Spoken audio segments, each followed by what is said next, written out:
قل تصلني يا شيخ رسائل على جوالي. هذه الأخت ليلى منقوش أو كذا تقول يا شيخ إن تصلني رسائل على جوالي مكتوب قسما بالله سأرسل كلمة الله أكبر ل20 شخص وما تنسى أنك حلفت. طبعا هذا الكلام باطل يا جماعة. أنا يعني لي توجيه حول بعض الرسائل التي ترسل، هي تنقسم إلى قسمين.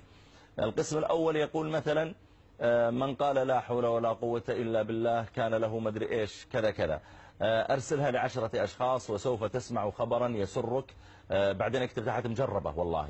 وهذا الكلام أول شيء هو تألي على الله سبحانه وتعالى وادعاء لعلم الغيب، فإنك لا تعلم هل سيسمع خبرا يسره أو خبرا يضره، أنت ما تدري عن هذا.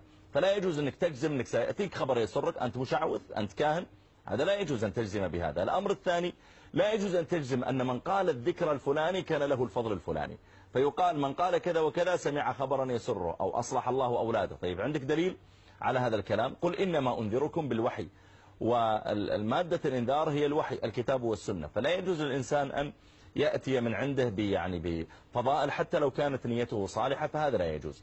الأمر الثالث الذي يرسل بهذه الطريقة ويقول مثلا سبحان الله وبحمده أرسلها ل10، أقسم بالله أن يرسلها ل10، هذا كلام باطل ولا يجوز لك أن تلزم الناس بهذا، بل هو أكل لأموال الناس بالباطل، لأنك بذلك تأمره أن ينفق من ماله يعني درهمين و3 و4 دون حق لك في هذا المال، ولا يلزم أن الإنسان يعني يستجيب لهذا. أنا دائما والله يأتينا رسائل بهالطريقة، يمكن في اليوم 20-30 رسالة، أقسمت عليك أن تفعل كذا، أنا والله العظيم أني سأقرأ قل هو الله أحد الآن، ها تراك حلفت اقرأها.